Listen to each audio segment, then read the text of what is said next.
La prière de l'éclipse solaire et lunaire. Parmi les signes d'Allah dans cet univers, le soleil et la lune. Et Allah exalté soit-il, fait peur à ses serviteurs et les rappelle de lui en éclipsant le soleil et la lune, comme rapporté dans les hadiths.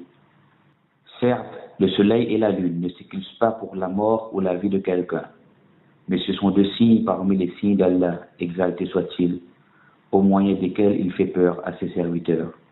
Et s'il s'éclipse, alors empressez-vous d'aller à la prière. Il est alors recommandé de prier pendant l'apparition de ce signe suivant les paroles du prophète, paix et salutations d'Allah sur lui.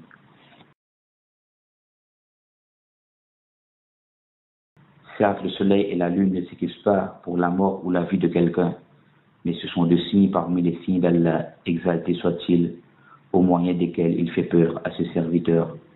Et s'il s'éclipse, alors empressez-vous d'aller à la prière.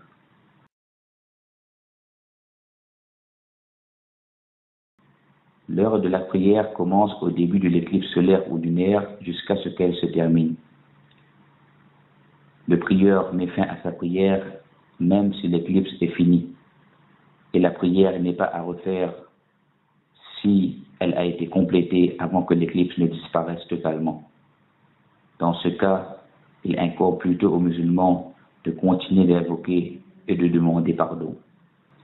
La façon d'accomplir cette prière est d'appeler à la prière en disant « As-salatu jami'a ». Une fois que les gens se sont regroupés, l'imam prie avec eux de longues unités de prière à haute voix. Dans la première, il lit la Fatiha et une longue sourate. Puis il s'incline et allonge l'inclinaison. Puis il se relève en disant « Allah entend ceux qui le louent, notre Seigneur, à toi la louange ». Ensuite, il lit la Fatiha et une sourate moins longue que la première. Puis il s'incline et allonge son inclinaison, mais moins longtemps que la première. Puis il se relève en disant « Allah entend ceux qui le louent, notre Seigneur, à toi la louange ». Ensuite, il fait de longues prosternations, entre lesquelles il s'assoit sans s'attarder.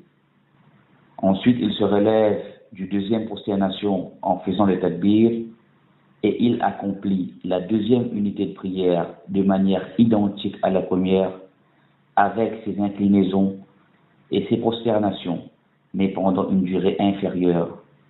Ensuite, il s'assoit et fait le tashahhud, puis il fait le salam pour terminer la prière.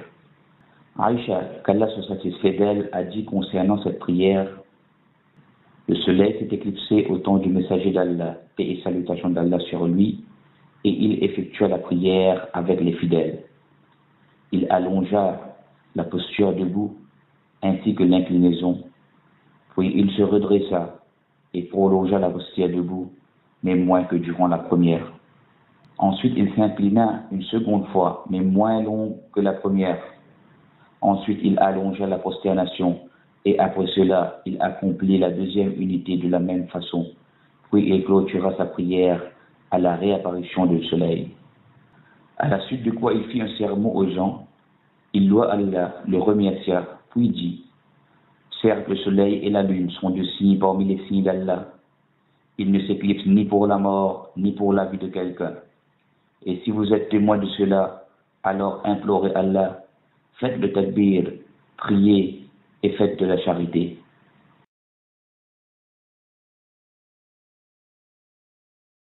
Cette prière est recommandée qu'elle soit faite en groupe, même s'il est permis de l'effectuer seul. Tout comme il est recommandé qu'elle soit priée à la mosquée et il est permis à la femme d'y assister. Il est aussi recommandé d'allonger la prière dans l'inclinaison, dans la posture debout et les prosternations, sauf si l'éclipse disparaît, car dans ce cas, il faut mettre un terme à la prière sans tarder. La deuxième unité doit être plus courte que la première, que ce soit dans la posture debout, l'inclinaison ou la prosternation. Comme il est recommandé de faire un sermon aux gens après la prière et leur rappeler la puissance d'Allah, exalté soit-il, en leur montrant la sagesse derrière l'éclipse et en les encourageant à multiplier les actes d'adoration et à délaisser les mauvaises actions. Multipliez les invocations, la dévotion, la demande du pardon et la charité et les autres bonnes actions, afin qu'Allah épargne les gens. Le fait de savoir, grâce au hadith, que les éclipses sont des signes qui doivent faire peur aux serviteurs, la prière de l'éclipse ne s'effectue pas sur la base d'une simple nouvelle nous parvenant, mais il s'agit plutôt de l'accomplir lorsqu'elle est observable à l'œil nu. La prière ne doit pas être rattrapée si on apprend que l'éclipse solaire ou lunaire fut terminée. La prière de l'éclipse solaire ou lunaire peut être effectuée durant les heures interdites de la prière.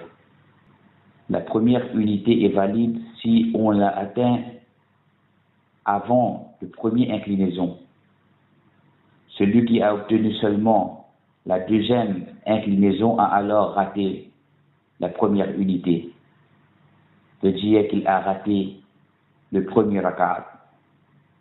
Et il lui faudra la remplacer avec ces deux inclinaisons après que l'imam a terminé sa prière.